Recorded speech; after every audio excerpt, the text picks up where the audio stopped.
कात्यायनी पराशर और आप देख रहे हैं एनटीवी न्यूज। बिहार के 3 विधायकों ने दिया इस्तीफा। अब विधानसभा में बना नया समीकरण, क्या गिर जाएगी नीतीश सरकार?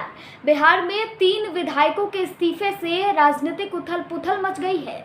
विधान परिषद के सभापति देवेश चंद्र ठाकुर ने भी अपने पद से इस्तीफा दे दिया है, जिससे राज्य की राजनीतिक स्थिति पर असर पड़ा है।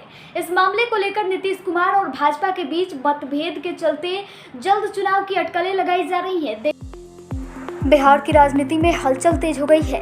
3 विधायक जीतन राम मांझी, सुधाकर सिंह और सुदामा प्रसाद ने विधानसभा से इस्तीफा दे दिया है। ये तीनों नेता अब लोकसभा पहुंच चुके हैं। जीतन राम मांझी हिंदुस्तानी अवाम मोर्चा के बड़े नेता हैं और एनडीए के साथी हैं। सुधाकर सिंह राजद से रामगढ़ सीट से विधायक थे। वहीं सुदामा प्रसाद सीपीआई के टिकट पर तरारी से विधायक बने थे।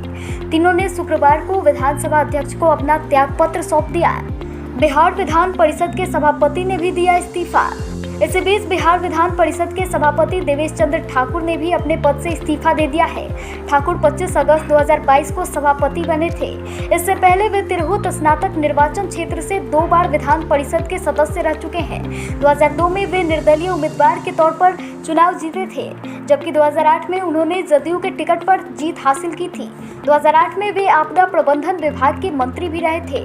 ठाकुर 2014 में फिर से निर्दलीय उम्मीदवार के तौर पर तिरहुत स्नातक निर्वाचन क्षेत्र से विधान परिषद पहुंचे। 2020 में उन्होंने जदयू के टिकट पर जीत हासिल की। वहीं पे अब सीतामढ़ी से लोकसभा चुनाव जीतने के बाद उन्होंने विधान परिषद की सदस्यता छोड़ दी है। विधानसभा में बदल गई दलों की स्थिति। 3 विधायक के इस्तीफे के बाद बिहार विधानसभा में पार्टियों की स्थिति भी बदल गई है। दोनों गठबंधनों में एनडीए और इंडिया से 2-2 विधायक कम हो गए हैं। बिहार विधानसभा में कुल 243 सदस्य हैं। सरकार बनाने के लिए 122 विधायकों का समर्थन चाहिए। नीतीश कुमार की अगुवाई वाली एनडीए सरकार को फरवरी में हुए शक्ति परीक्षण में 129 विधायकों का समर्थन मिला था। उस समय राजद के 3 विधायक नीतीश कुमार के पक्ष में चले गए थे। हालांकि अब आरजेडी ने स्पीकर अवध बिहारी चौधरी के खिलाफ अविश्वास प्रस्ताव लाया तो सरकार के साथ सिर्फ 125 विधायक ही खड़े दिखे। विपक्ष के साथ 112 विधायक थे।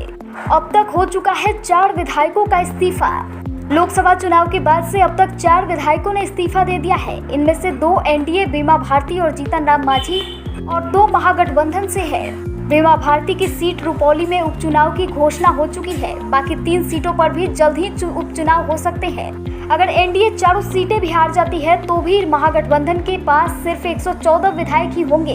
इस तरह से नीतीश कुमार की सरकार को फिलहाल कोई खतरा नहीं है, लेकिन बिहार की राजनीति में अटकलों का बाजार गर्म है। कहा जा रहा है कि नीतीश कुमार समय से पहले चुनाव कराना चाहते हैं। अगर ऐसा होता है तो इसका फायदा किसे होगा और नुकसान किसे उठाना पड़ सकता है, ये देखने वाली बात होगी।